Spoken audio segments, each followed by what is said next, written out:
اللہ تبارک و تعالی نے جس طرح قرآن مجید میں اپنے پیارے حبیب صلی اللہ علیہ وسلم کی عظمت اور شان کو بیان فرمایا ہے، اسی طرح اللہ تعالیٰ نے قرآن پاک سے پہلے جو کتابیں نازل فرمائیں، تورات، زبور، انجیل، صحف ابراہیم و موسیٰ، ان ساری کتابوں میں اللہ نے اپنے محبوب کی عظمتوں کو بیان فرمایا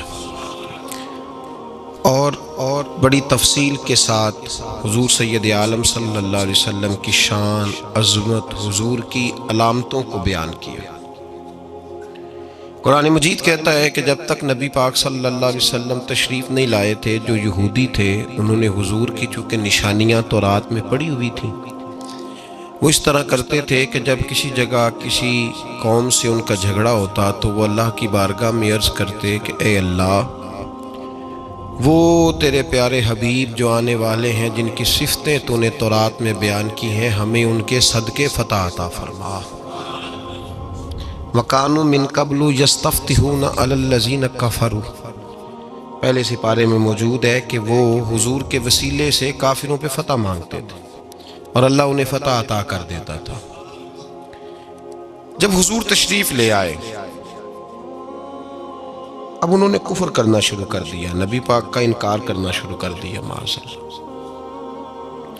انہوں نے اپنی ذات کے بت بنا لیے، سمجھتے ساری بات تھے، انہیں پتا تھا یہ وہی اللہ کے رسول ہیں جن کے بارے میں انجیل میں بھی موجود ہے، تورات میں بھی موجود ہے، زبور میں بھی موجود ہے، انہیں پتا تھا، پہچانتے تھے نبی پاک۔ لیکن جو یہودیوں کے سردار تھے وہ اس لیے کلمہ نہیں پڑھتے تھے کہ سرداری چلی جائے گی۔ جو ان کے مشائخ تھے، پیر تھے، مولوی تھے، وہ اس لیے نہیں کلمہ پڑھتے تھے کہ اگر ہم حضور علیہ السلام کو ماننا شروع کر دیا تو یہاں جو ہمارا یہودیوں کے اندر لوگوں پہ ہمارا جو روب ہے، جو ہم نے لوگوں کو اپنا گرویدہ بنایا ہوا ہے، یہ نذرانے بند ہو جائیں گے۔ انہوں نے انکار ہی کر دیا سرے سے۔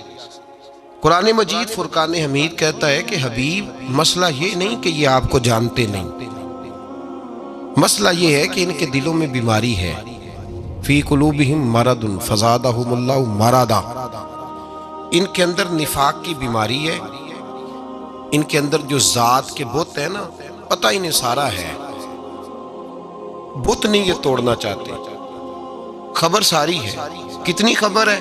قرآن مجید میں اللہ کریم نے فرمایا یعرفونہ کما یعرفون ابناءہم، اے میرے حبیب، یہ تجھے اس طرح پہچانتے ہیں جس طرح آدمی اپنے بیٹے کو پہچانتا ہے، اتنا تجھے جانتے ہیں جتنا انسان اپنے، دیکھیں نا، دو بچے اگر جڑواں پیدا ہوتے ہیں نا، کئی دفعہ ایسے ہوتا ہے کہ ان بچوں کی، جڑواں بچوں کے خد و خال بھی ایک جیسے ہوتے ہیں، نین نقش بھی ایک طرح کے ہوتے ہیں۔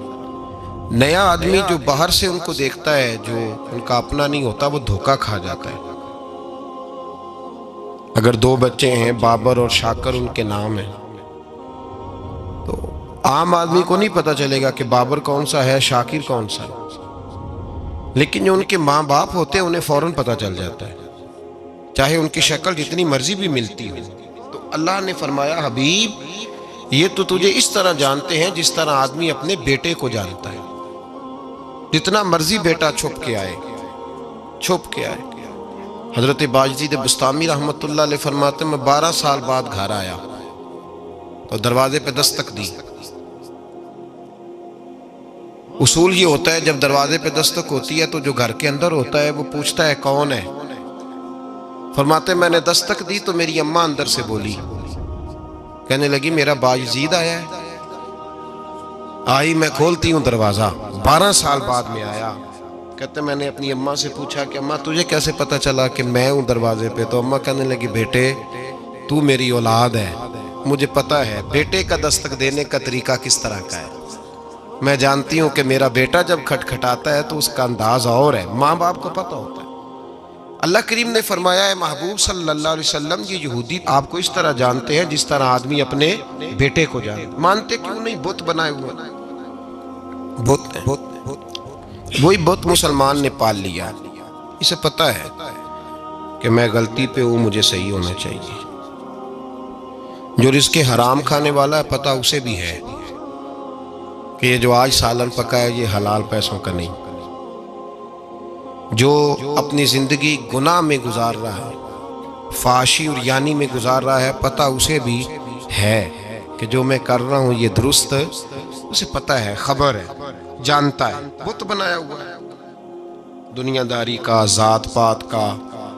اور پھر کبھی یہ پروگرام بنا لیا کہ چلو کوئی نہیں، تھوڑا سا سیٹ ہوتا ہوں تو چھوڑ دوں گا. یہ سارے بت ہیں، بت ہیں سارے. خودی کا سر نہاں لا الہ الا اللہ، خودی کا تیغ فساں لا الہ الا اللہ. یہ دور اپنے ابراہیم کی تلاش میں، صنم کدا ہے جہاں لا الہ الا اللہ. اور اگرچہ بت ہیں جماعت کی آستینوں میں، پر مجھے ہے حکم اذاں لا الہ الا اللہ. بت بنائے ہوئے لوگ، بت بنا کے بیٹھے، ان کی پوجا کرتے ہیں صبح و شام. یہ سمجھتے نہیں، غور نہیں کرتے کہ یہ تو ہمیں پتہ ہے سارا. معافی تو اس شخص کو ملتی ہے نا جس کو پتہ نہیں ہوتا، اور جو ساری عقل ہی رکھتا ہو، ساری پہچان رکھتا ہو. بت بنائے ہوئے. جو بت توڑتا ہے نا 2 قدم آگے بڑھ کے، ابو جال کے قریب جا کے اخنس بن شریک نے پوچھا تھا کہ ابو جال یار سچی بات کا، جھگڑے سارے اپنی جگہ، لڑائیاں اپنی جگہ، فساد اپنی جگہ، ہم نے نہیں ماننا بات علیحدہ ہے، پر سچی بات کر، یہ سچے ہیں کہ جھوٹے ہیں؟ تو ابو جال کہنے لگا مجھے قسم ہے محمد عربی کا ایک ایک حرف سچا ہے، ایک ایک بات سچی ہے. تو کہا تو مانتا کیوں نہیں؟ بت کا اس نے ذکر کیا، بت کا. وہ ہم بھی کرتے ہیں آج، بت کا ذکر. کہا تو مان لینا، آجا قدموں میں بیٹھ جا. تو کہنے لگا کعبہ پہلے ان کے پاس ہے، آب زمزم پہلے ان کے پاس ہے، حاجیوں کے متولی پہلے یہ ہیں. اگر ان کو نبی بھی مان لیا تو ہمارے بچے کدھر جائیں گے؟ چودراہٹ کا کیا بنے گا؟ رہ گئی پھر چودراہٹ بعد میں قائم، ختم ہو گئے. کل من علیہ فان، تباہی ہو. یہ جو بت ہوتا ہے نا آدمی، بت اسے پتہ ہوتا ہے سارا کہ فلان جگہ میں جاؤں گا تو میں بدل جاؤں گا، نہیں جاتا. ہم نے دیکھا ہے امیر کبیر بڑے لوگ ساری زندگی اپنی اصلاح نہیں کر پاتے. آج جب بندے کو پتہ بھی چل جاتا ہے نا کہ اب میں اس بیماری کا شکار ہوں جس سے میں تندرست نہیں ہو پاؤں گا، تو اس وقت بھی یہ آگے نہیں بڑھتا کہ چلو اب بھی قرآن پاک سیکھ لوں. حالانکہ اسے پتہ ہے اب نہیں بچوں گا، اب جانا ہی جانا ہے. اس بت کو گرانے کی ضرورت ہے. جو گرا گیا وہ بچ گیا. حضرت بابا بلے شاہ صاحب رحمۃ اللہ علیہ، سادات کرام سے تعلق تھا، سید زادے تھے. سادات کرام کو اللہ یہ عزت دیتا ہے کہ پیدائشی طور پر بھی ان لوگوں کے پاس سند ہوتی ہے کہ ان کی عزت کرنا امت پہ ضروری ہے. تیری نسل پاک میں ہے بچہ بچہ نور کا، تو ہے نے نور تیرا سب گھرانہ نور کا. یہ ان کو فضیلت ہوتی. بابا صاحب فرماتے ہیں میرے پاس فضیلت تھی، عظمت تھی، میں سید زادہ تھا اور گیلانی سید غوث اعظم کی اولاد. لیکن آپ فرماتے ہیں مجھے پتا تھا کہ اندر سے میں خالی ہوں. ہمارے زمانے میں کچھ برادریاں ایسی ہیں جن کو ہم لوگوں نے بڑا بنا دیا ہے، وہ بڑے بن گئے ہیں، نیچے اترنے کو تیار نہیں. اور میں اکثر کہا کرتا ہوں کہ یہ زیادتی دونوں طرف سے ہوتی ہے. اصل مجرم وہ نہیں جو اپنے آپ کو بڑا جانتا ہے، اصل مجرم وہ ہے جو اپنے آپ کو چھوٹا سمجھتا ہے، وہ اصل مجرم ہے. تو اس زمانے میں سادات کرام کی بڑی عزت تھی، بڑا نام تھا. تو بابا صاحب کہتے ہیں میرے گھر میں پیری مریدی تھی، ابا جی بھی پیر، دادا جی بھی پیر، پردادا جی بھی پیر، سارے پیر تھے. لیکن میں جب اپنے دل پہ نظر ڈالتا تھا تو خالی تھا معاملہ، شے کوئی نہیں تھی پاس. ہاتھ چموا لینا، نذرانہ لے لینا، بات ٹھیک ہے، لیکن نہ علم نہ معرفت، کوئی شے نہیں. اب فرماتے ہیں میں نے جب پلٹ کے دیکھا نا، پورے علاقے پہ نظر ڈالی تو ایک درویش بابا، ایک سادہ بابا سائیں عنایت قادری، جس کی کوئی بڑا نام نہیں، کوئی بڑی برادری نہیں، اور کام اس کا کیا ہے، رمبا لے لیتا اور سارا دن کھیتوں میں محنت کرتا.